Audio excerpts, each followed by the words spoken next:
better money choices. Choose a bank that takes your money seriously. Business Watch is brought to you by Nedbank.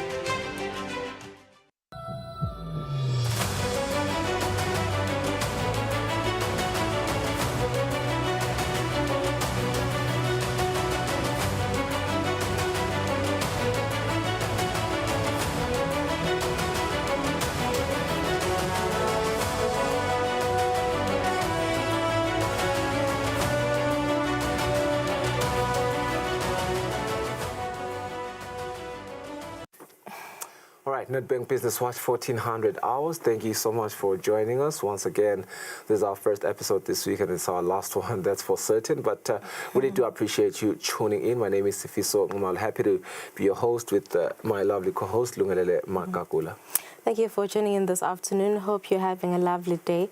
My name is Lungelele Makakula. As Fiso just mentioned, we are on YouTube. Please watch us there. Our page is Eswatini TV. This is Business Watch powered by Nedbank. Zamangwane Dlamini is the head of branch networks, Nedbank Eswatini. She will join us later on the show. We want to make sure that your dreams to own a car are indeed valid. She's going to tell us exactly the flexible financing solution that they are offering as Nedbank Eswatini to make sure that you do get behind the wheels of that SUV that you've always dreamt of having. You know, what are the benefits of these flexible solutions? What makes them different from other banks? And perhaps, why do you need to take up this solution and buy yourself that car? Yeah, and after our business news this afternoon, economist analyst Bia joins us for a discussion on strategic initiatives for economic growth in Eswatini. Is Eswatini taking the right path? Can we expect to see tangible economic growth with initiatives such as the Investor Conference, Strategic Reserve, Taiwan Industrial Park, and recently Eswatini engaging with the Republic of Mozambique to establish a natural gas storage facility? Do stay tuned for this interview with in-house economist analyst Bia later. For now, let's go to our first story. Digital helps you make cross-border payments. Human gives you global specialists. Digital allows you to apply for a loan anytime, anywhere. Human connects you to credit experts. Digital puts you in control of your money, while Human connects you to wealth advisors. Digital allows you to freeze, unfreeze, cancel, and reorder your card. Human gives you that personal touch. Digital when you want it. Human when you need it. Get the complete private banking experience with Nedbank Private Clients.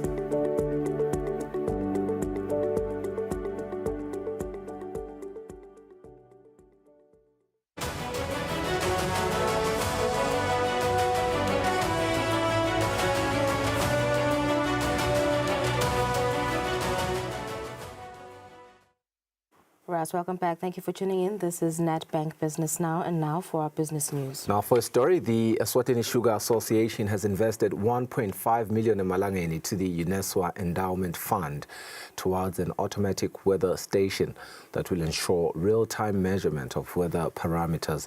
Speaking during the launch at the University of Eswatini Gwaluseni campus, the Eswatini Sugar Association's chief executive, Banele Nyamane, said the investment will also go towards real-time polymerase chain reaction, a machine used for genetic testing and research on samples to identify infectious agents, thus aiding efficient diagnosis and treatment. In the past, we have contributed in total of about 2.2 million in the various initiatives that we've had with the university.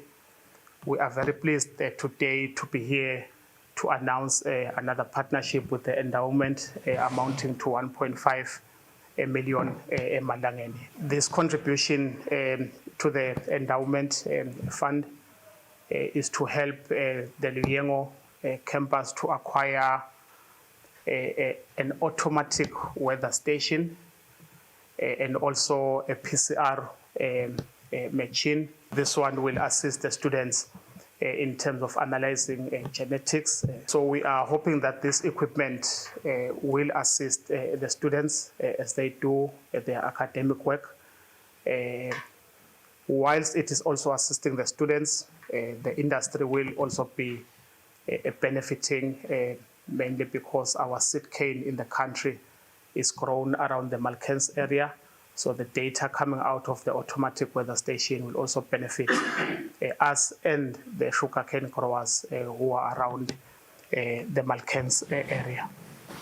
To ensure that the sustainability, this equipment, Eswatini Sugar commits to make sure that it is will take care of the maintenance for it for the next 7 years. All we can request, and I heard that the students are represented here, is to urge the users just to make sure that the equipment is taken care of so that it can also benefit future students that will come through the university. The Vice-Chancellor of the University of Eswatini, Professor Justice Twala, has expressed gratitude for the 1.5 million Amalangeni donation from the Eswatini Sugar Association, stating that it will significantly support the university in achieving its strategic objectives. Our enduring and mutually beneficial partnership with the Eswatini Sugar Association was formally established in the year 2020, exemplified by the signing of a memorandum of understanding between UNESWA and the Eswatini Sugar Association. Through this critically important partnership, UNESWA has received an investment of nearly 2 million emalangeni towards establishment of an accredited sugar testing laboratory and value addition research through the Faculty of Science and Engineering, Chemistry and Biological Sciences Department, and Eswatini Institute of Research in Medicinal and Indigenous Food Plants. On this note, and on behalf of the University Council, Senate Management, and University community as a whole, it is my singular honor to convey our deepest gratitude to the executive leadership and Council of Eswatini Sugar for the confidence and patriotism shown towards UNESWA, and in particular, the capability of the institution to deliver world-class services to the sugar industry. All right, following the array of challenges faced by the University of Eswatini, the World Bank is currently conducting an institutional effectiveness study. They're doing this to examine these challenges and identify possible solutions. This was revealed by Professor Justice Twala during the launch of the Eswatini Sugar Association Endowment Fund that was held at the Gwaluseni campus. We would like to express our appreciation for the commissioning of the World Bank to conduct an institutional effectiveness study, which is currently ongoing. The government of Eswatini is the sole shareholder and primary funder of UNESWA, and we wish to thank His Majesty's government for the unrelenting commitment to educate the nation's current and future leaders. At this important juncture, and on behalf of the University Council, Senate, staff and students, would like to convey our deepest gratitude to His Majesty and Chancellor's government for commissioning a task team to look into the complex range of challenges that have beset the institution in the recent past. A powerful spark of economic cooperation was ignited this week as His Excellency Daniel Chapo, President of the Republic of Mozambique, concluded a highly successful visit to the Kingdom of Eswatini. The visit culminated in a landmark memorandum of understanding signing, symbolizing the tangible results of strategic dialogue aimed at transforming trade relations between the two nations and the wider Southern African Development Community region. In a boost to Eswatini, Mozambique SA Trade, two companies signed a lucrative business deal that will spark deepened trade relations and job creation. Shortly after the presidential meeting at the Real Villas, Interfreight of Eswatini and Corridor Logistico di Maputo of Mozambique formalized a strategic partnership through a landmark memorandum of understanding, witnessed by Mvuselelo Fagute, President of Business Eswatini, and Mr. Musa Masego, who is the head of Trade and Commerce and acting CEO of Business Eswatini. The agreement marks the birth of a vibrant new trade corridor between the two countries. And that's it for our business news. After the break, we're joined by Sanele Sbia. Stay with us.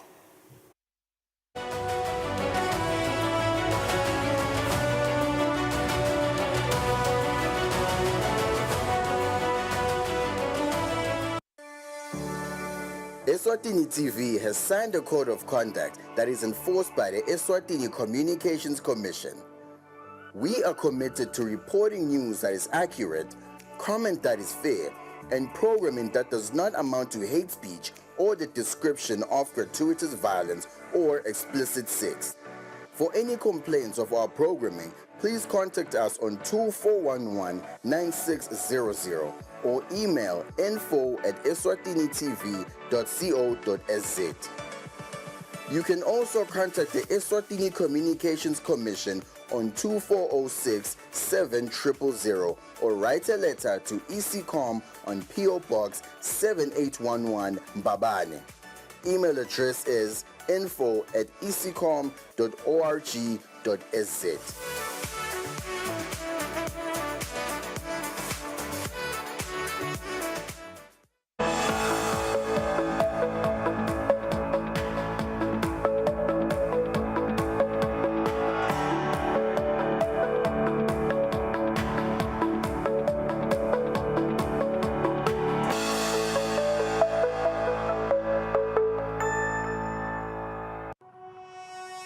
When you choose your adventures, you do so with an open heart and a desire for the unexpected. You embark on journeys to discover new worlds full of wonder. You choose a path to awaken your senses, a world to make you look up and realize just how inspiring this life can be. Arrive and awaken your heart. Explore life in ways only thought possible in your dreams. Discover just how far you'll go to expand your understanding of life's greatest mysteries. There's just one place on this planet with so much to offer. Now is the time for you to have the royal experience.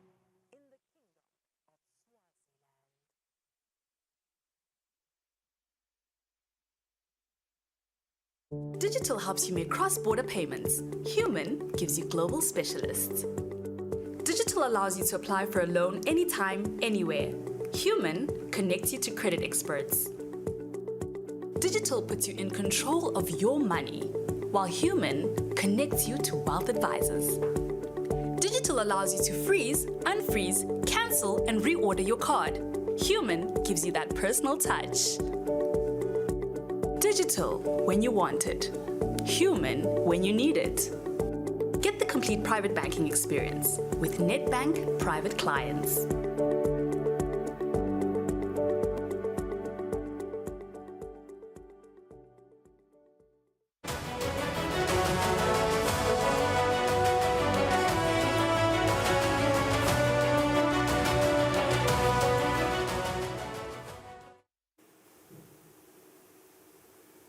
Welcome back. You're still tuned into Business Watch, powered by Nedbank Eswatini. Thank you for staying with us today. We're joined by economist Sanele Sbia, who has been vigorous in its pursuit of economic growth. We're talking about strategic initiatives by the government of Eswatini in strengthening economic growth. Is Eswatini going the right path? Sanele Sbia answers all these questions. A very good afternoon, Sanele. Thank you for tuning in to Nedbank Business Watch. The big question is Eswatini taking the right path? We've seen quite a number of initiatives from a government to strengthen strengthen economic growth. And recently we've seen the engagement between Eswatini and Mozambique. Are we going the right path with strengthening economic growth? Thank you, Lungelele, and good afternoon to the viewers. So what we're seeing happening, Lungelele, is we on the diplomatic front, we're seeing quite a lot of economic diplomacy, being led by His Majesty, being led by, the right honorable ministers and the PM. So we are seeing that happening on one end, and what we are waiting to see now is how those talks actually translate on the ground. Once the politicians have done their work, they've done their economic diplomacy. We're looking to see if we've set up the right systems, the right systems and the right the right platforms to ensure businesses to thrive in Eswatini. But we are seeing quite a lot of movements that are looking at ushering Eswatini into the digital age. We're looking, we know there's that online one-stop shop that we're seeing government we on the verge of launching. So we are seeing the movement towards that tech space, more especially on e-commerce. And then on the other front, we're seeing quite a lot of operationalization of the export processing zones. Those special economic zones in Eswatini, and we're seeing quite a huge drive in terms of FDI. If you may recall it, when you look at our numbers, we can see that FDI is actually very lacking in this country. What we've been facing in the past decade has been a net outflow of FDI. So that means we are attracting fewer companies than those that are leaving. So right now, what we're seeing with that Taiwan industrial park that's going to be built in Eswatini. So we're seeing quite some movements towards that, and that is catalyzed, Lungelele, by the investor policy and the investor roadmap, which basically states and clarifies in clear and stark terms what an investor is, who is an investor in Eswatini, and what they are going to do and what benefits they're going to get, Lungelele. So those are the things that we are seeing happening both on the diplomatic on the economic diplomacy, and in terms of seeing other businesses coming to the ground. Another thing that we're seeing, Lungelele, is Swatini's shifts towards these mega projects. We've seen the launch of the 5.2 billion strategic oil reserve, which is one of the very few. It's the biggest loan by far. So that in itself is actually a shift in the right direction, and we're seeing other movements on the ground in terms of ensuring that we are aligning the labor market with the skills. Eswatini Higher Education Authority is actually doing quite a number of studies and looking at how we can align our education system with the demands of industry, Lungelele. And what we would want to see more of, though, Lungelele, is, as I've mentioned, we're moving into this era of high or very big capital expenditure projects. What we need to be vigorous on right now, as we are pushing that big growth through those capital projects, is how do we shift and restructure the economy so that we get the 23 or 33% of Amaswati who are not working at present into the labor force, and how do we make sure that private sector really leads this growth, and how do we ensure that as we do these mega projects we have effective local participation so that we improve and increase on the multiplier effect of these mega expenditures, so that we keep as much of it internally as we'd have some go out. Still on the partnership between Eswatini and Mozambique, the Mozambican President Daniel Chaponi met King Mswati III yesterday. He did mention that his goal for this partnership is to remove all barriers that are an obstacle in economic growth. What could be these barriers, Mr. Spear? Thank you, Lungelele. So what we are looking into when we are dealing with Mozambique is you've got to realize that Eswatini is engulfed in between Mozambique and South Africa. So we have more economic ties with the Republic of South Africa than we have with the Republic of Mozambique, through the South African Customs Union and also through the Common Monetary Area, where our monetary policy is to a large extent determined or linked to that of South Africa. And also our trade policy is largely determined by what happens in South Africa. But what we're looking into right now is a bit of liberalization, making it easy for Mozambique and Eswatini to trade. What you will see right now with the occurrences on the borders, Lungelele, is our system is largely interlinked with that of South Africa, such that it's easy for us to trade with South Africa, but we don't have much trade happening between Eswatini and Mozambique. In as much as there is trade to the tune of $78 billion, but it just pales in comparison to the trade that we have between Eswatini and the Republic of South Africa. Yet we have close proximity to both countries. And also, if you look at the time it would take for our commodities to get to the Maputo port compared to Durban port, it's relatively a short period of time to get to Maputo port compared to Durban port, but we use Durban port for most of our trades. So we need to have talks around those issues, Lungelele. We need to sit down and decide what we are liberalizing as a country and how we can get our agricultural products to move into Mozambique, how we can benefit from the developments that are happening in Mozambique. How can we shift probably our energy imports and make sure that we're importing more from Mozambique and improving those bilateral relations in terms of, we know Mozambique has the biggest natural gas reserves in Africa, up there by Cabo Delgado. So we would want to get those into the country as well, and I think that'd be a bit relatively cost effective given the fact that we have a relatively stronger currency compared to that of Mozambique. So that exchange rate strength would work in our favor along those lines. So we need to strategize and look into those opportunities, Lungelele. And we do know there's a lot of informal trade that happens between Eswatini and Mozambique, more especially, the thrift market, there's a deco market. We're seeing quite a lot of movements towards Mozambique in terms of those, we see quite a number of runners going into Mozambique. But what we need to do is make it easy for those people to trade and move goods and commodities from Mozambique to Eswatini and from Eswatini to Mozambique. Okay. Mrs. Bia, the private sector is crucial in such partnerships between two countries that are going into trade. How big is the need for private sector to facilitate more business initiatives for the benefits of nations that are in trade? Thank you, Lungelele. I've already mentioned, Lungelele, that we have economic diplomacy on one end, but it is not the countries that are going to trade at the end of the day. It is business that trades.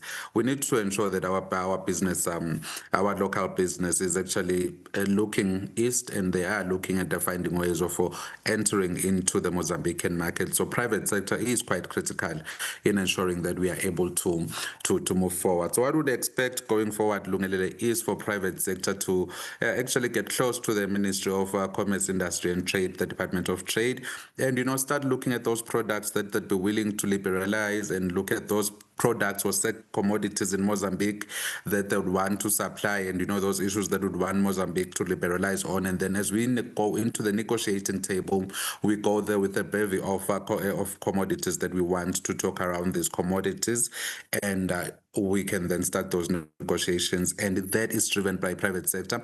It is not driven by government, because government may not necessarily have a full understanding or full inclination of the overall effects that liberalizing certain sectors would actually have the impact it would have on the economy, and especially on business, because you don't want to liberalize at the same time and make the situation worse off for domestic businesses, Lungelele.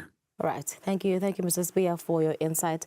Always appreciated. That was in-house economist Senelis Bia having a discussion on how we can strengthen economic growth in Eswatini. After the breaks, Fiso sits down with Nedbank's Zamangwane Dlamini. Don't go anywhere.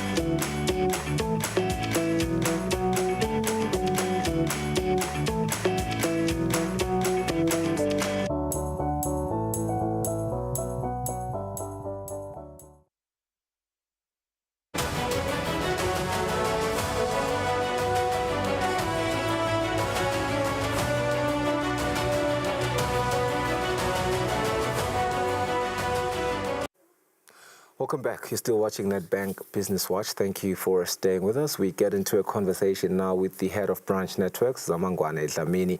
We want to talk driving dreams forward with Nedbank's flexible financing solutions. If you want a car, that dream car that you've always wanted, perhaps right now is the right time to go and get yourself that beautiful car, because Nedbank is right here at your doorstep with a great solution. And I know buying a car is a major milestone for many individuals, including myself. And so I'm quite excited to have this conversation with Zama as to how this solution can really come into my life and get me the dream car that I've always wanted. Welcome to the program. It's been a minute. How are you? I'm well, thank you, Mnguni. How are you? Doing all right. It's been quite some time. Has it been over, was it last year, the last time we spoke? I seem to come in yearly intervals to have a conversation with you. Good enough. And today you come bearing good news. Let's talk about this financial solution. And, you know, buying a car is a major milestone. I think I've said that. Someone is at home right now thinking about, you know, I'm tired of going to the bus rank and queuing and having to wait in a kumbi for a daunting amount of time. Why now? Why in this economy do you have this solution? Yeah, so we've introduced flexible financing solutions, as you've mentioned, and these are tailored to make vehicle ownership very easy for our consumers, smarter and more affordable. Of course, we want eMaswati to get behind the wheel of the car of their dreams, the car that they love, without the usual financial stress. And we know that in this economy, our consumers are all feeling the pinch. Right. We've got rising costs, rising interest rates, and that have made traditional financial access a little bit more strenuous and difficult. Right. So we as Nedbank are responding to this challenge with a range of innovative solutions. We've called these solutions the Nedbank Flexible Financing Solutions.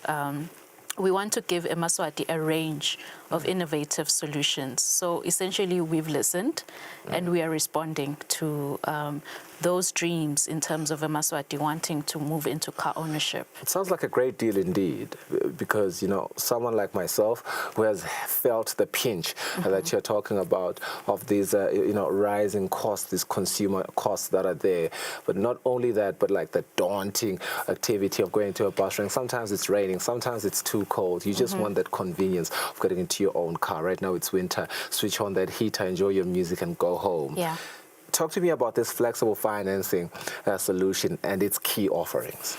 Yeah, so we've called it Nedbank Flexible Financing because it's exactly that. It allows the customer to it allows us to meet their customers' financial needs in a flexible manner. So we are meeting the client at their point of need. So whether you're looking to purchase a brand new vehicle or a used vehicle, we've made it easier to offer that. So essentially the key offerings, as you've asked, are that, of course, our new vehicles, we wouldn't expect a deposit from the customer in terms of that, and our repayment term has been extended to 84 months. Similarly, if you can find a reliable used car, you can get, you can purchase that car with a repayment term of up to 72 months with a minimum deposit of 5%. It's interesting because, you know, banks, just like any other entity, organization, they have, you know, competition, they have competitors who would like to believe they also have a competitive edge. What makes Nedbank sort of, you know, have that value proposition that will make me choose Nedbank over any other bank? What makes you different? Yeah, so interestingly, we've seen a strong shift in our clientele's preferences from the traditional brands of your BMWs, Mercedes, and the like, to more of the Chinese brands, your Cherries, your Yakos or Jakus, and modern models. Of course, customers are loving the bold styling that's in your face, the technology that comes with these types of vehicles, and the great value for money in terms of affordability. So what makes Nedbank different in the offering is that we are actually offering to give our clients peace of mind through the entire value chain of owning a car. So what we're saying is that our clients benefit off of our relationships and trusted partnerships with the full value chain of cars, from your dealerships to the fitment of your trackers to your comprehensive vehicle insurance. We are there with you every step of the way, and we want to give you premium pricing.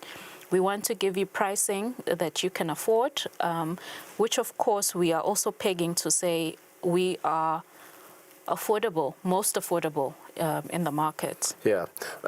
You know what? I actually understand now. Whenever I see someone driving a Motor, a Cherry, or however that other brand is pronounced, I'll know that it's financed by Nedbank. And I think that's beautiful to see a Eswatini driving beautiful SUV cars with their family members and just, the enjoyment of driving such a vehicle. But I do want to understand, owning such an expensive car requires, some sort of responsible lending.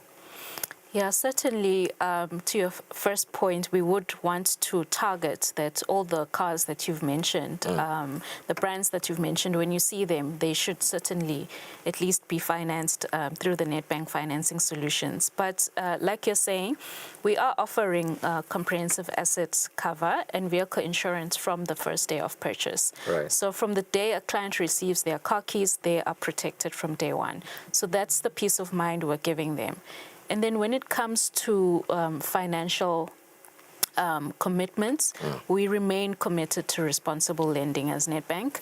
Each client is assessed with the requisite care, and we ensure they're not taking on more than they can actually afford and manage. We do want to ensure that there's sustainable vehicle ownership through Eswatini. We want to have as limited scenarios or instances where you can no longer afford to repay for your car, in terms of now finding yourself going back into holding the line, like you mentioned, in some of the severe weather conditions. 100%. Yeah. And, it's quite simple, because if you really think about it, it's not only good for the bank that someone can pay back what they borrowed, but it's also good for them, because, they then find themselves in, an over-accumulating debt, borrowing money from other places to cover for this one.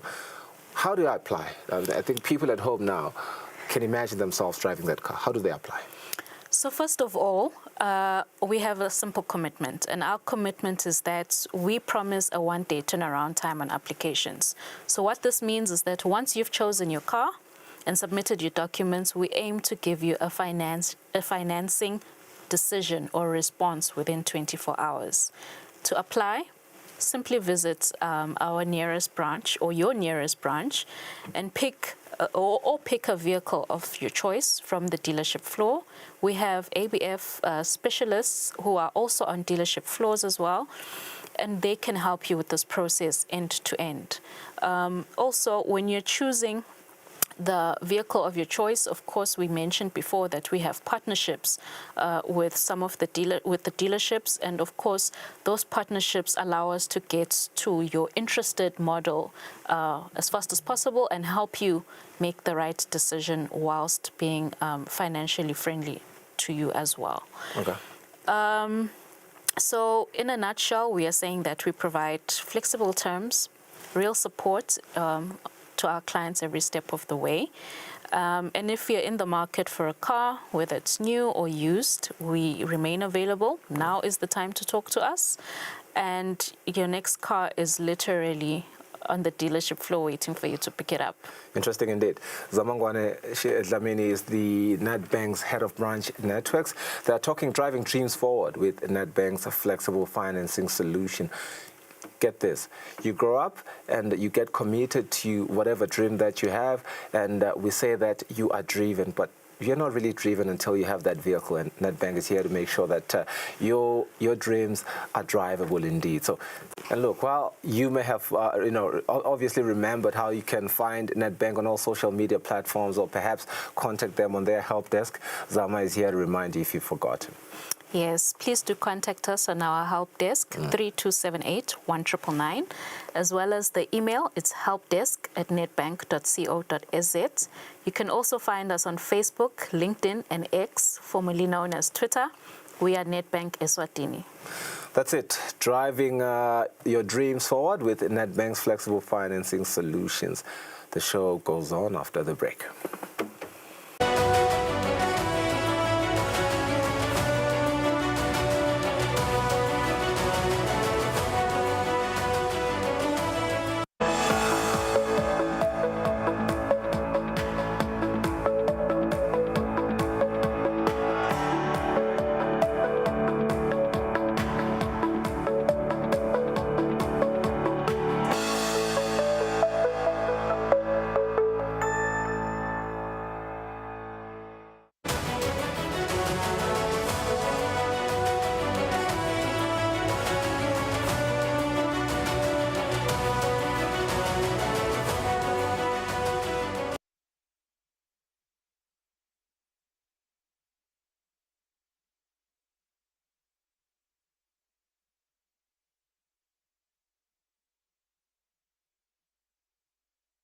Director, welcome to Nedbank Business Watch. We came to you today because the Minister for Commerce, Industry and Trade has announced that there will be a Taiwanese industrial park that will be established under the special economic zones. So we just wanted to understand a few things.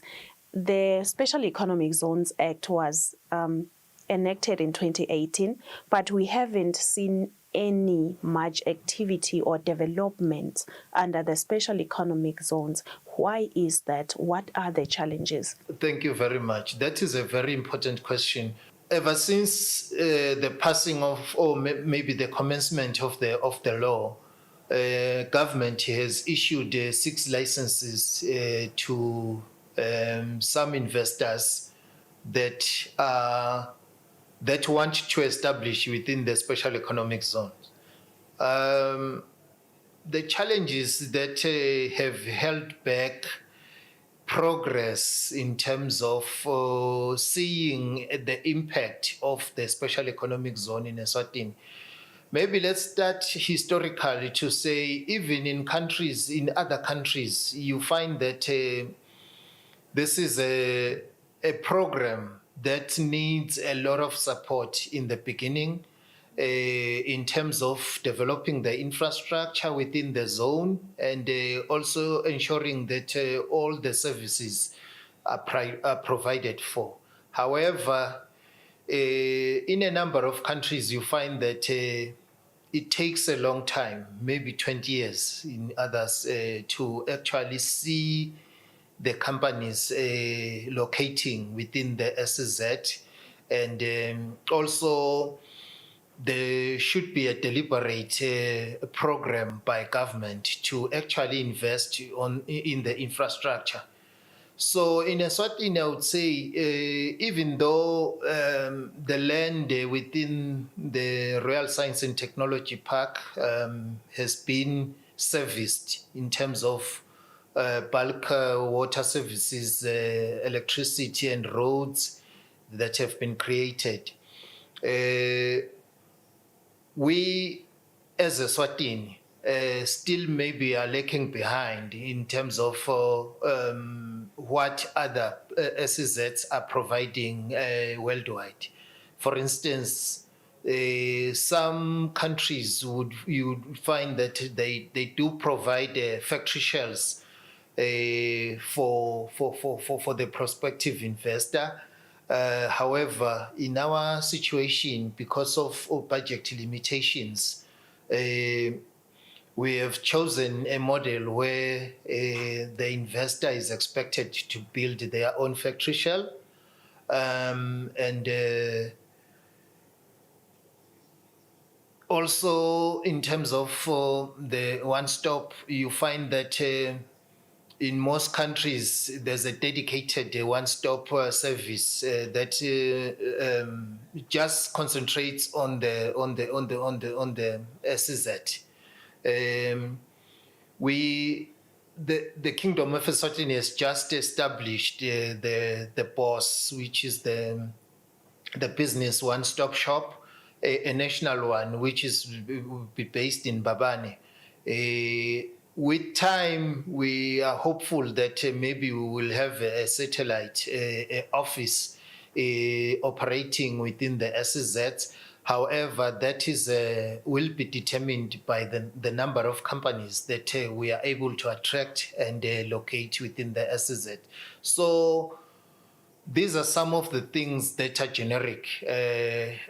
However, we do have specific challenges like COVID, which affected some of our investors in terms of, you would remember that during the period where there were restrictions in terms of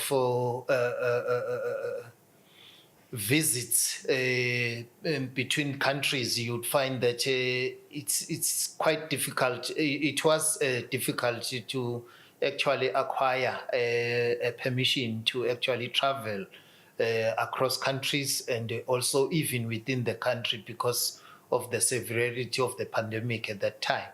So that did contribute to delays.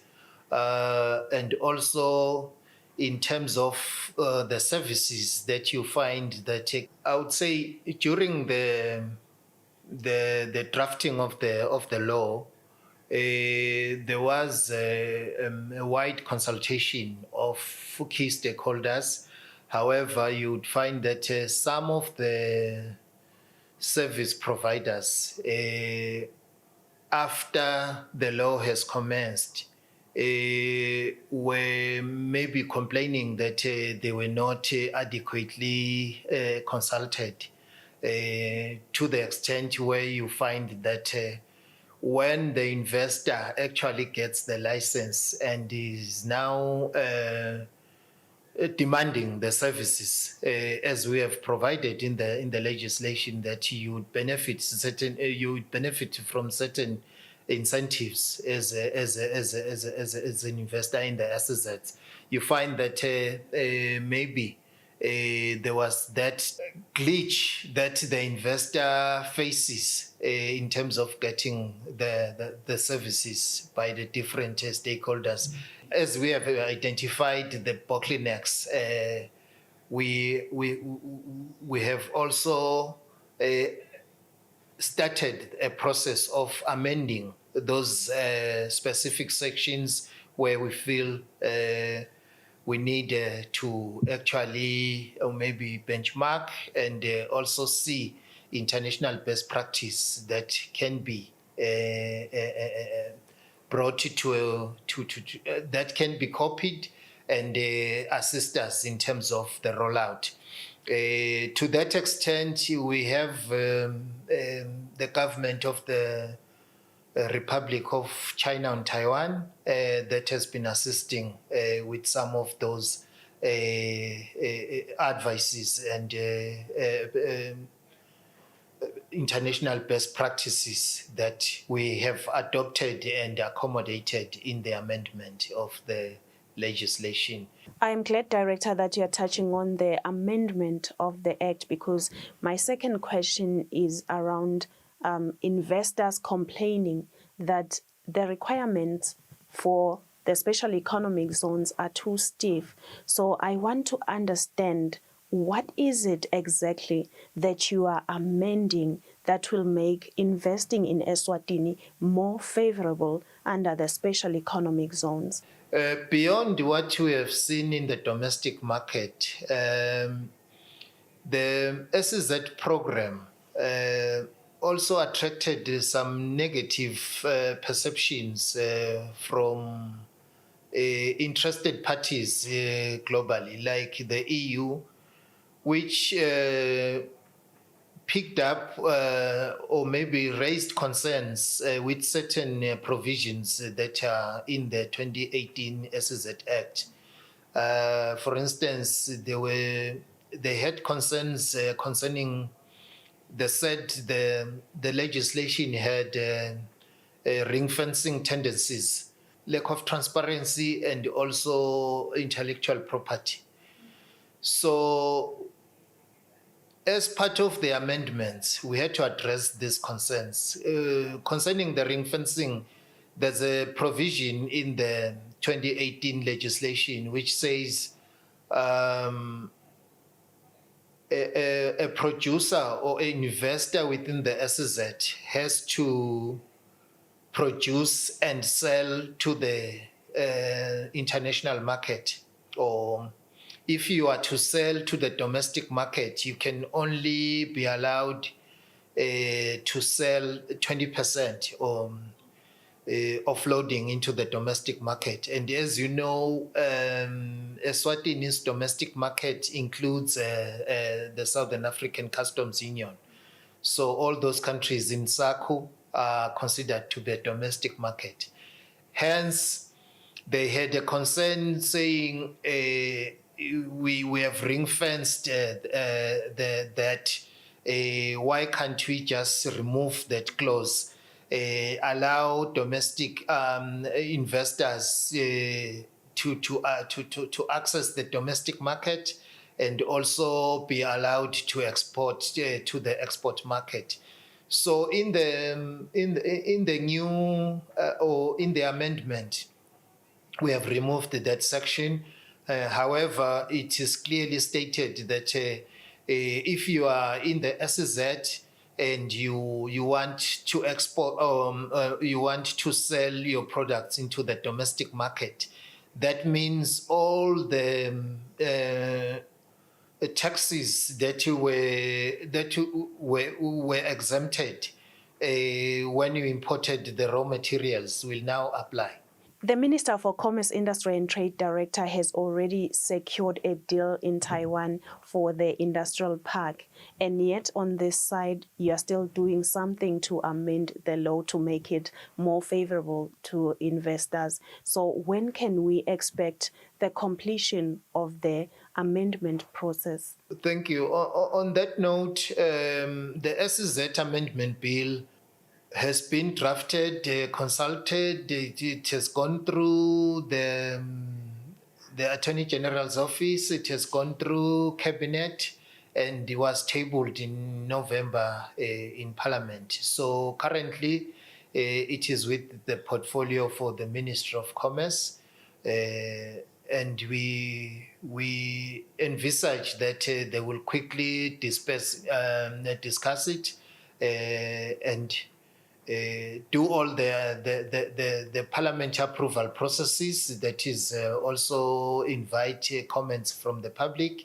But all in all, we think maybe by say September or October, maybe Parliament would have finalized all discussions, and we think that review would be approved by then.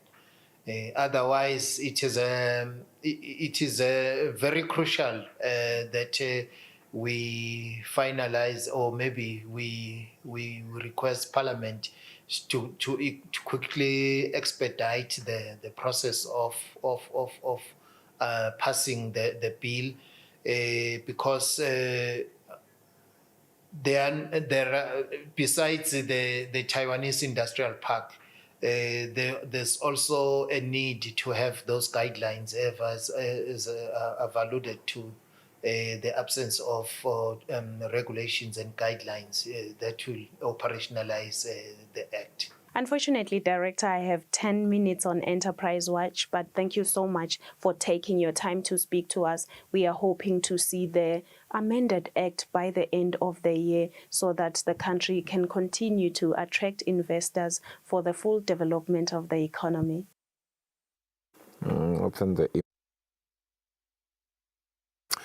All right, that was our business journalist, Nelsiwe Ndlamandla, speaking on the progress on special economic zones. We have our head of treasury from Nedbank Eswatini, Bongani Mabuza, ready to chime into what will be our market analysis for this episode after the break.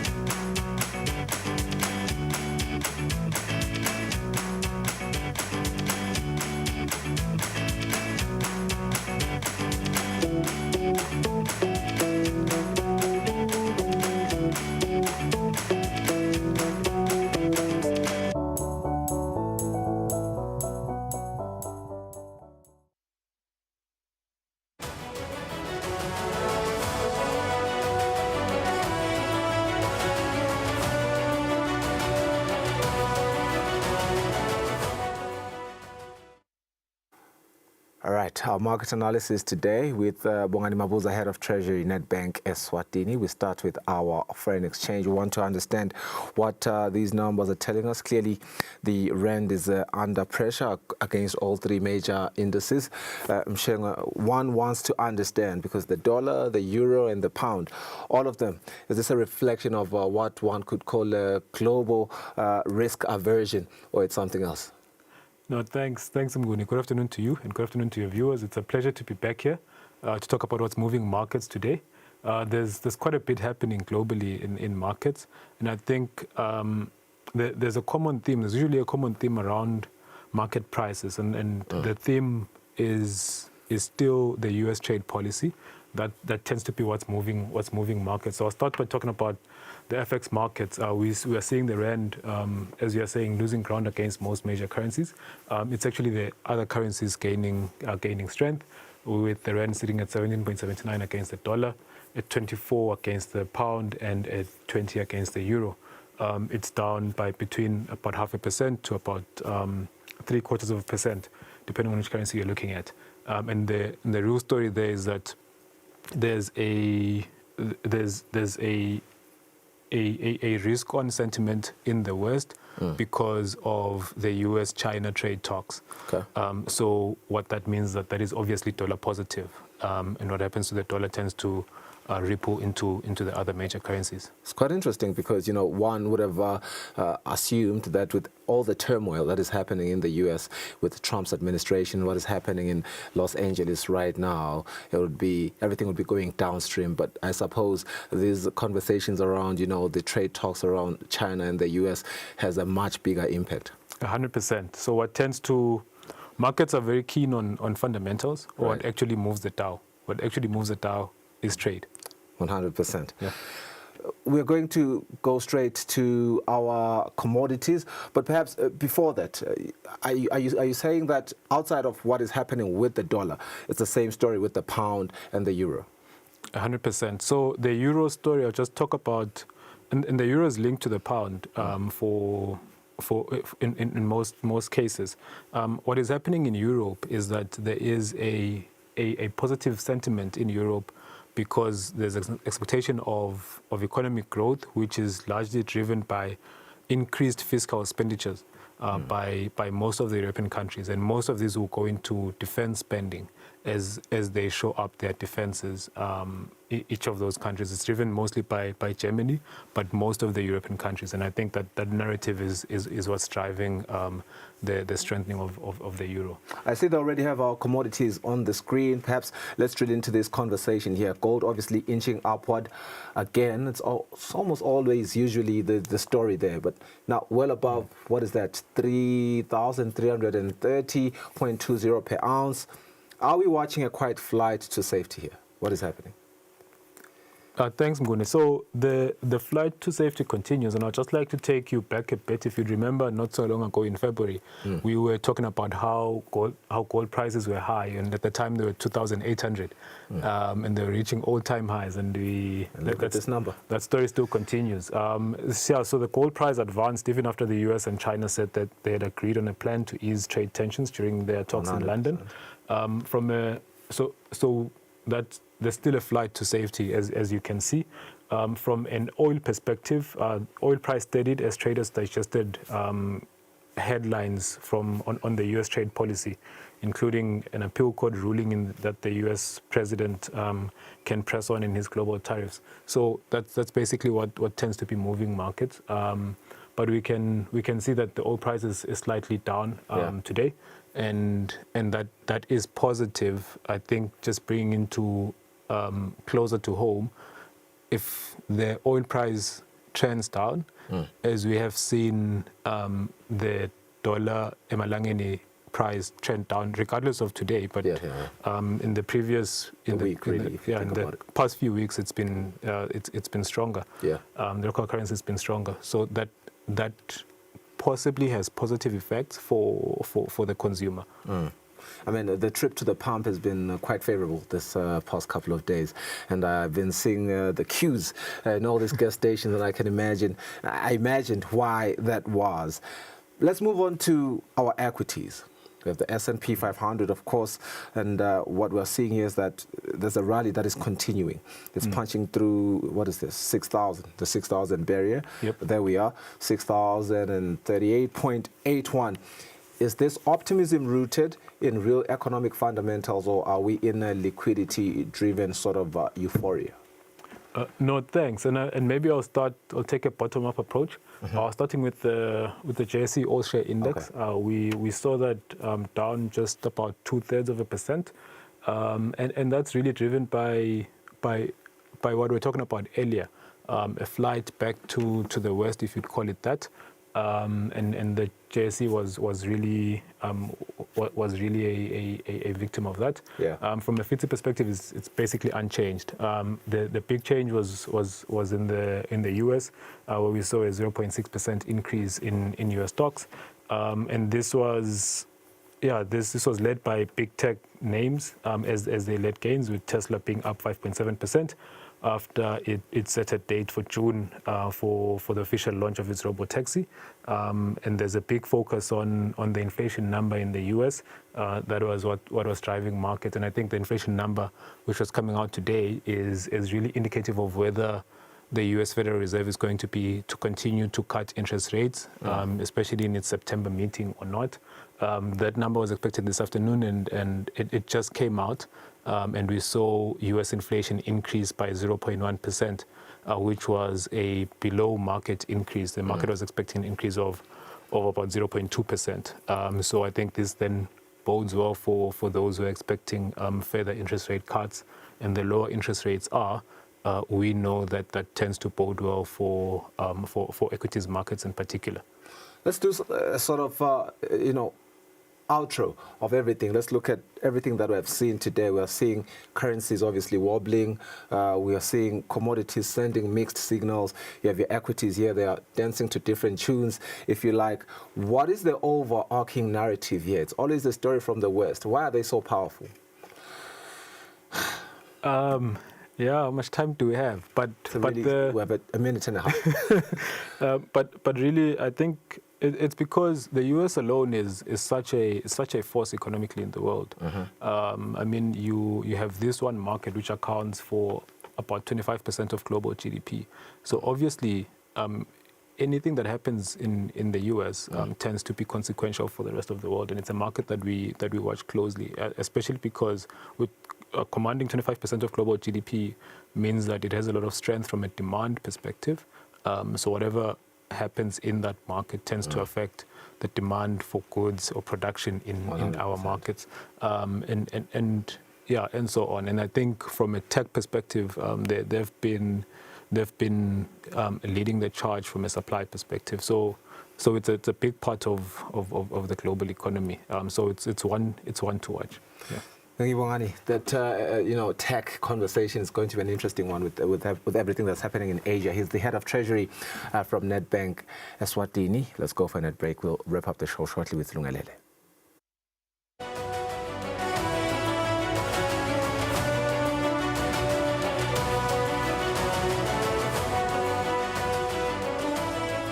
Digital helps you make cross-border payments. Human gives you global specialists. Digital allows you to apply for a loan anytime, anywhere. Human connects you to credit experts. Digital puts you in control of your money, while Human connects you to wealth advisors. Digital allows you to freeze, unfreeze, cancel, and reorder your card. Human gives you that personal touch. Digital when you want it. Human when you need it. Get the complete private banking experience with Nedbank Private Clients.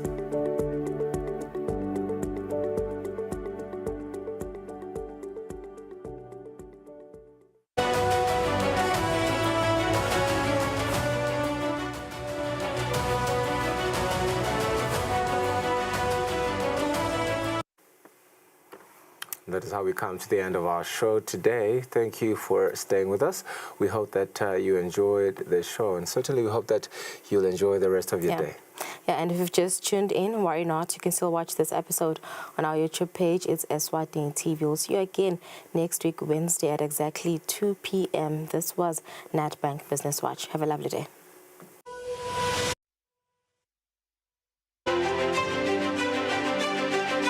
Choose a bank that takes your money seriously. Business Watch was brought to you by Nedbank.